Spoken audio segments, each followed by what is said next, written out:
Going? All right. Hey there, everybody. It's JP with JP and Dr. B.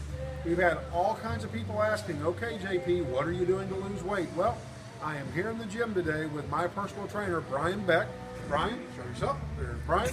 So, we're getting ready to start sweating and working out. Brian's going to take you through and tell you what I'm doing, why I'm doing it, what different levels you can do it at, and I will post this on YouTube after our workout. So, with that being said, time to sweat, no time to talk. All right, now it's going to be time for the Smith machine chest press. You notice I have them on an incline. When you have an incline like that, it works your shoulders a little bit more as well, and also the upper chest instead of more of the middle and lower chest.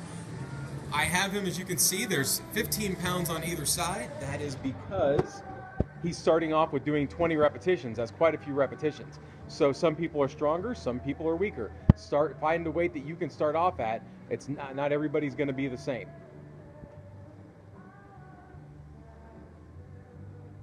But the key to getting stronger is repeat, repeat, and repeat, and resistance training is what's going to build muscle.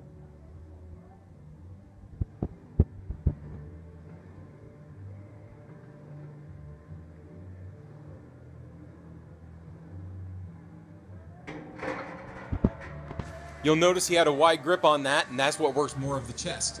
Next, I'm going to have him do knee lifts. JP, when you started out, you could only do maybe 10 of these. 10 knee lifts. You're going to do 30. 30 knee lifts. And tell them what this works, Brian. Well, the reason I have him do this is because when you're working the stomach, when you're first losing weight, especially when you're as large as I used to be and JP used to be, you can't do sit-ups. You can't do traditional ab exercises. So I had to come up with something for myself, which now I use for my clients that come into me that are quite a bit heavier. And the knee lifts work the lower abdominals, but they also work your legs because you have to use your quadriceps. That's your the top of your thigh there between the knee and the hip. That you have to use those quite a bit too to be able to get this exercise down.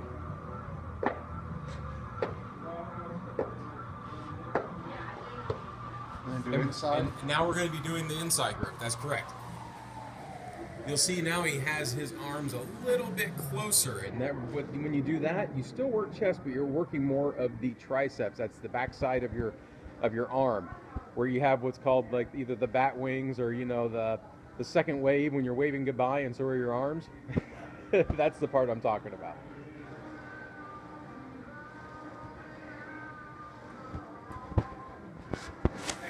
The key is, the reason I had him do the knee lifts in between is so his upper body would have time to rest a bit while he was doing the knee lifts, and then he could come back and do more upper body after that. When you're stretched for time, the key is to keep moving. All right, so where are we off to now? Okay, next we're going to be going over to the lat pull downs. Now, you'll see something similar to this in just about every gym. As you can see, there is a bar up there that has a bend to it. I'm having JP grab the outside of the bar. Right now, he's starting off with a somewhat lighter weight, as you can see. You may not be able to see the number, but that's 60 pounds. 60 pounds for some may be heavy. For JP, when we first started, he was doing 45 at this level, but he's going to be doing 20 of these. And you notice how he's coming to the front of his chest, just below his chin. The reason I'm having him do this is because if someone's not experienced with working out, sometimes you'll see people going behind their head. Well, that can cause a strain to your neck if you're not used to doing these exercises.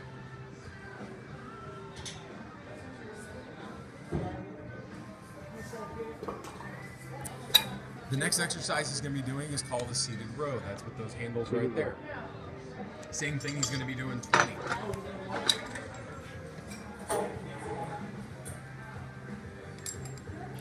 And there is a method to my madness on why I'm having him do 20 reps on these at the beginning with a lighter weight.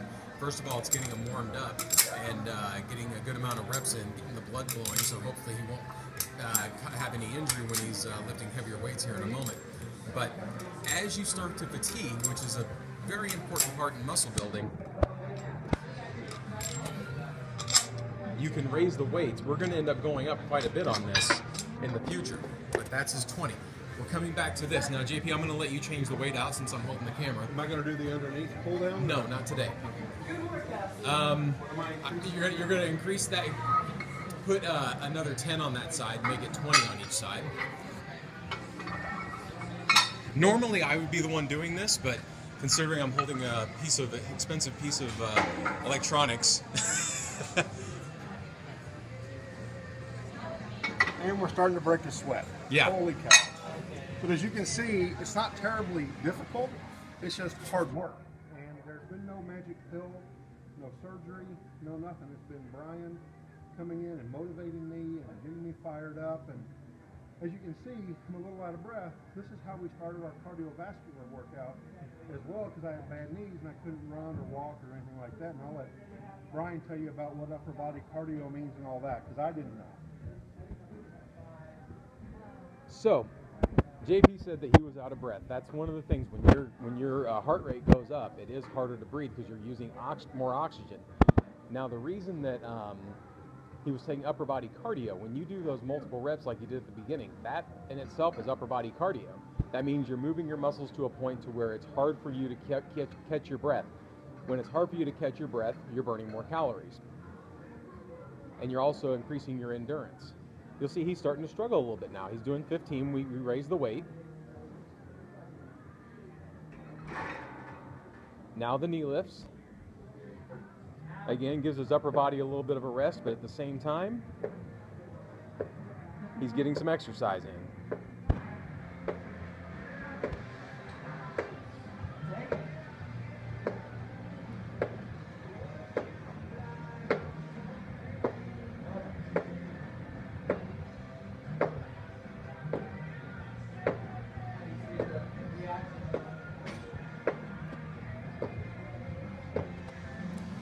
It's still amazing. When JP started doing these, he barely could finish 10.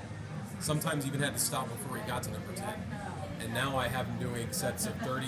He's in one workout session, there was a time where he did over 200 of these. Yeah. You feel it all right in here. You feel it here and you feel it in your legs.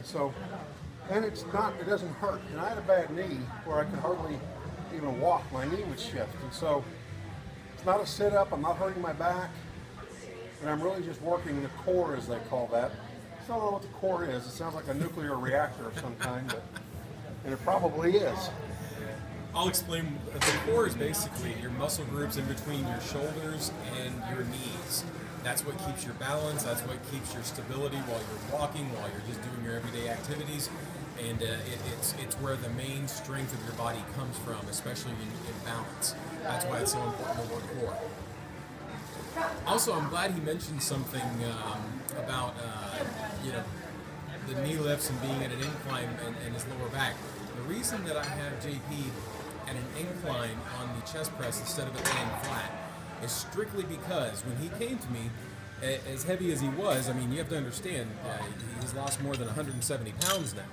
So when he was bigger, he couldn't lay flat on his back without hurting his back. So I had to put the bench at an incline just so that he could do a chest exercise. You see, we raised it one plate there. He's doing 15 reps this time. Next round of exercises, he's going to be doing 12 reps, and then the final round, he's going to be doing 10 reps. You notice that there's a lot of repetitions. You still are getting 5 exercises in this round of exercises. This is called a giant set. Anything there's more than 2 exercises in a set is called a giant set. Hold on, seated rows. Sometimes you'll hear people call them supersets also. That can be interchanged, but I tend to call supersets 2 exercises. Anything above 2 exercises, I call a giant set.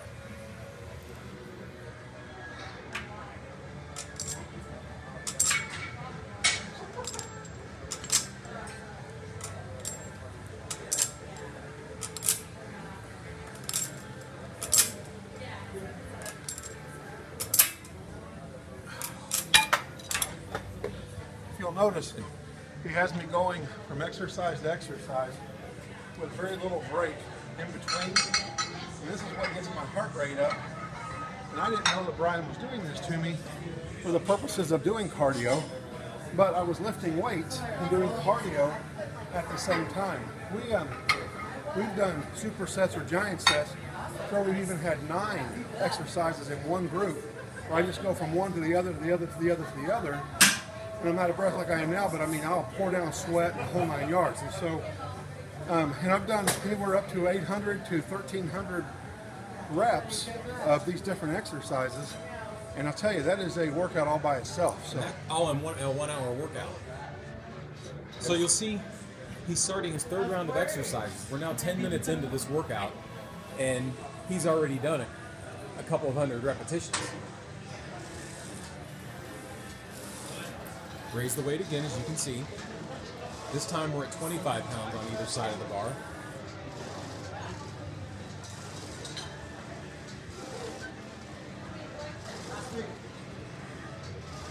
It's 12 repetitions this time.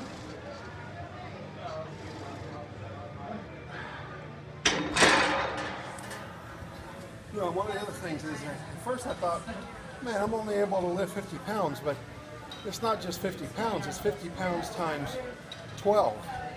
And it's 25 or 40 pounds times 15, and it's 30 pounds times 20 is what it really is. And until Brian put that in perspective, I don't know that I really understood that. So by the end of the whole day, I think we figured out one day I lifted over, what, 86,000 pounds or something? Yep. In a solid workout. So you got to be careful not to be too hard on yourself and where it stops you from being successful. And I just stopped thinking about it and let my trainer take me through the process to make sure that I just knew what I was doing. I could trust him and he'd get me where I needed to be, and he has so far. Okay. Knee lifts next.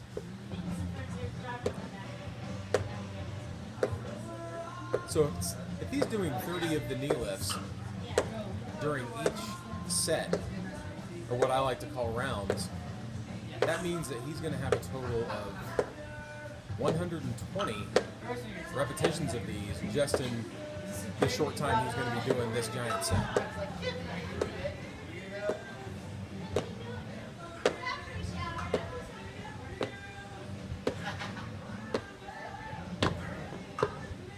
And now it's time for the close grip chest press. These are actually, they can be much harder than the wide grip. That's why you'll see him struggle a little bit more on these compared to what he did on the wide grip chest press.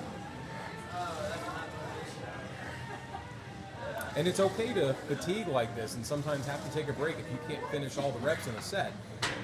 It's better to do them right than to push through and have an injury. So I'm always making sure that JP is not pushing himself in a way, because he's a very motivated guy, but sometimes he'll push himself in a way that I'm afraid will hurt him, and I'll tell him to stop.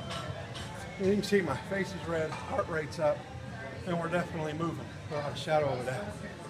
You saw he raised it one more plate.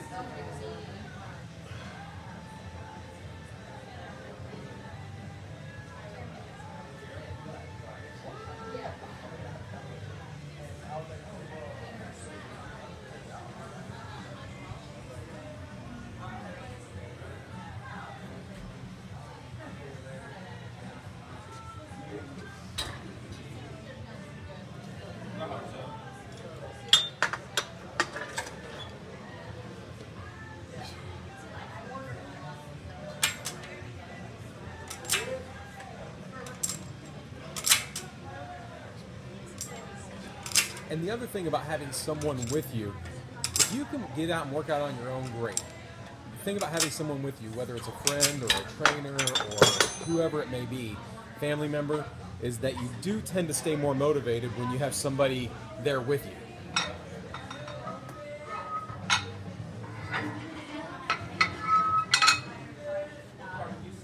And plus, it's very therapeutic also. Sometimes doing the workouts, if you've had a stressful day, I don't know how JP would ever have a stressful day. His job's easy. But no stress. But if you've ever had a stressful day, working out will help relieve that stress and put you in a better mood, no doubt about it. You'll notice he's struggling quite a bit more. This is his last round. He's doing 10 repetitions.